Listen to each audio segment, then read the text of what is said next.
Today I'm sitting with Cameron at MLA Canada. I'm Monica from REW, and we will be answering some pretty tough questions around home buying, that whole purchase journey.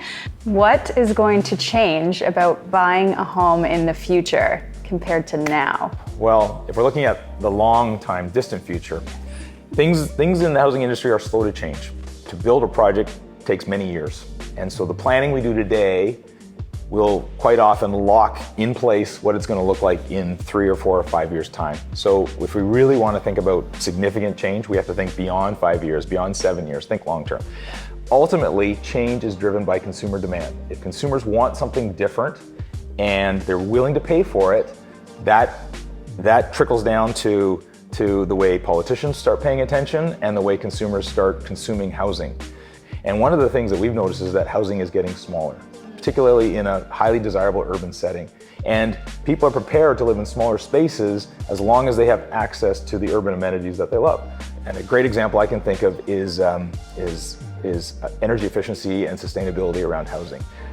10 years ago, it wasn't showing up in our housing industry very much at all. And eventually consumers started to demand it, and they were paying a premium for that kind of real estate. And the development community woke up and started to deliver more and more and more of that housing. Yeah, and so eventually we see things such as energy efficiency continuing to be a really important part. It's certainly part of the broader narrative, and that's going to show up in our housing as well. So we talked about the different amenities in homes in the future.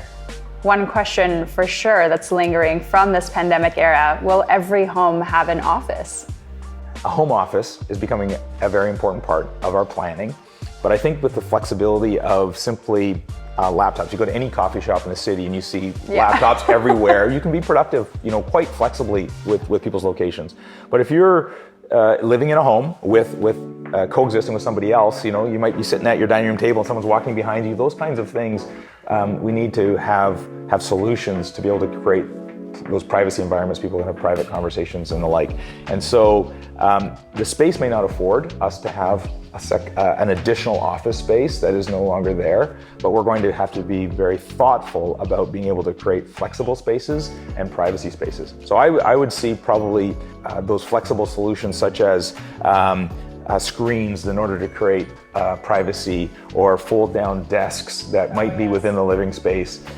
Things such as sound resiliency from neighbors or from even co-occupants. Those kinds of things are going to be more important. So I think it's more about being creative, thoughtful in our design, and building more of those flexible spaces. On the topic of housing changing in the future, another topic that comes up is what that built form looks like across the city or cities, even around the world.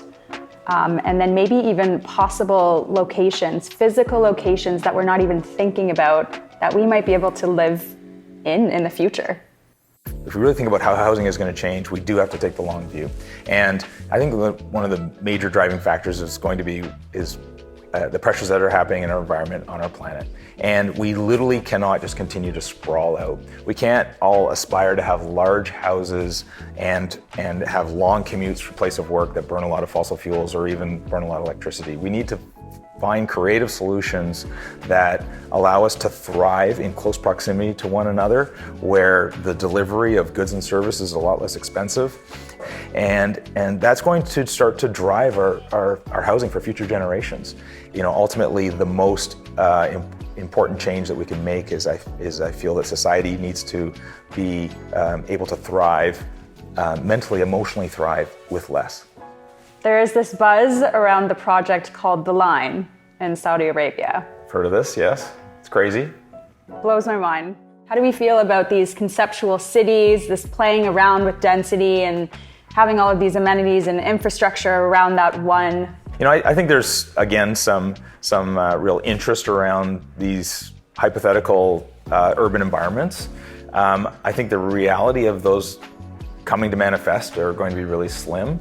The cost to get even critical mass around something like this would be so massive. Even Saudi Arabia may sweat trying to get it off the ground. I think what would be more of interest is to take some of the theories that are behind it and start to apply that to some of our existing urban environments or some of our quickly growing urban environments, and really start thinking about how do we live or in closer proximity, how can we have access to all the amenities that we require to live, all within a 5-minute walk from our place of residence. We're really happy to be speaking to you at REW side as well. So it was really fun to be able to do this, and I think there's more to come on this as well. So we're looking forward to that. Wonderful. Thanks, Monica. Thanks for having us. Thanks, Cameron.